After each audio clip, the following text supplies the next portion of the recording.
Renungi baik-baik sabda Nabi SAW diriwayatkan oleh sahabat yang mulia Ad-Dahhak ibn Qais radhiyallahu anhu yang berbunyi, Inna Allah tabaraka wa ta'ala yaqul, sesungguhnya Allah yang maha berkah dan maha tinggi berfirman, Ana khairu syarikin, aku adalah sebaik-baik sekutu.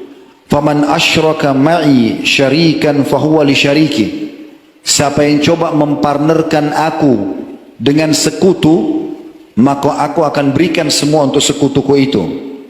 Lalu Nabi SAW mengatakan, Ya ayyuhan nas akhlisu a'malakum, wahai sekalian manusia, oleh karena itu ikhlaskan, artinya murnikan hanya untuk Allah saja.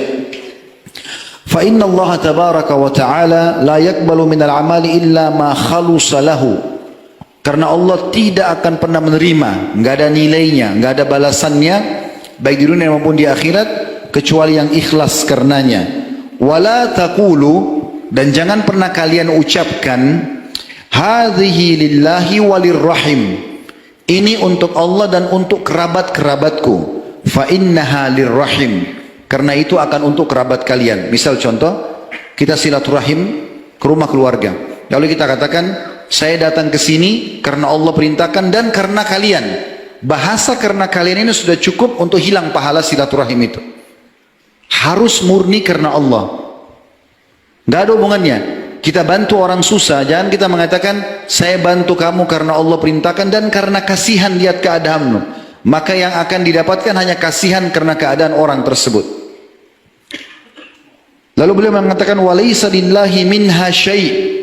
Kata Nabi SAW, karena Allah tidak akan menilai buat Allah sedikit pun dari apa yang dikerjakan tadi.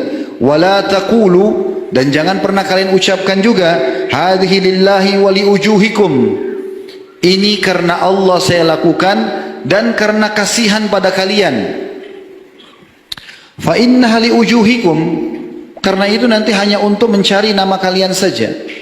Atau ini lebih tepatnya, ini untuk Allah dan ini untuk nama baik. Maka kata Nabi SAW, itu hanya untuk nama baik kalian. Walaysa lillahi minha syai', dan tidak akan dinilai oleh Allah sedikit pun. Maka ini poin yang sangat penting untuk diperhatikan dalam asas ibadah itu. Karena kalau dicampur antara Allah dengan makhluknya, maka Allah tidak akan terima. Dalam hadis yang hadis tadi itu hadis sahih diriwayatkan oleh Al-Baihaqi.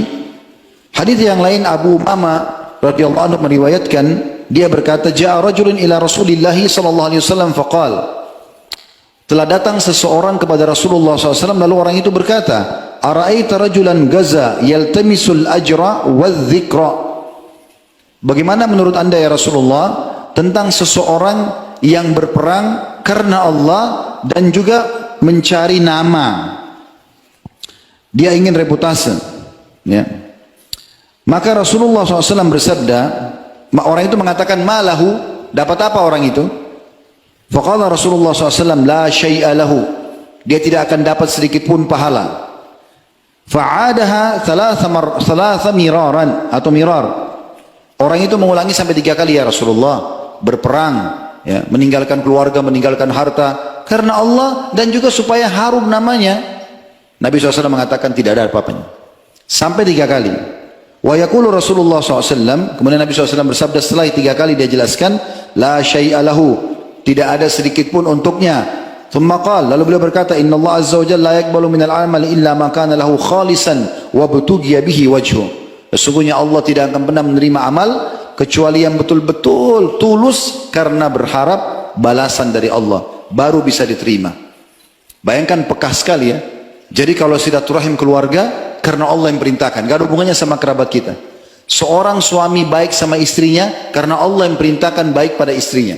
Istri baik sama suaminya karena Allah yang perintahkan. Orang tua pada anak karena Allah perintahkan. Anak bakti sama orang tua karena Allah yang perintahkan. Atasan baik sama bawahannya, bawahan sama atasannya, tetangga dengan tetangga, siapa saja karena Allah subhanahu wa ta'ala. Semua.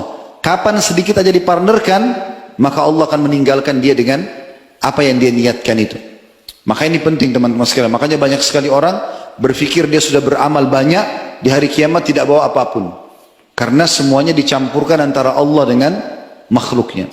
Jadi harus hati-hati. Ini poin pertama yang saya ingatkan, dan saya berdoa kepada Allah Subhanahu wa taala agar Allah mengikhlaskan niat kita semua selama kita beribadah kepadanya sampai ajal datang nanti insyaallah, dan semoga seluruh amal yang sudah kita kerjakan diterima juga dengan pahala yang sempurna. Allahumma amin.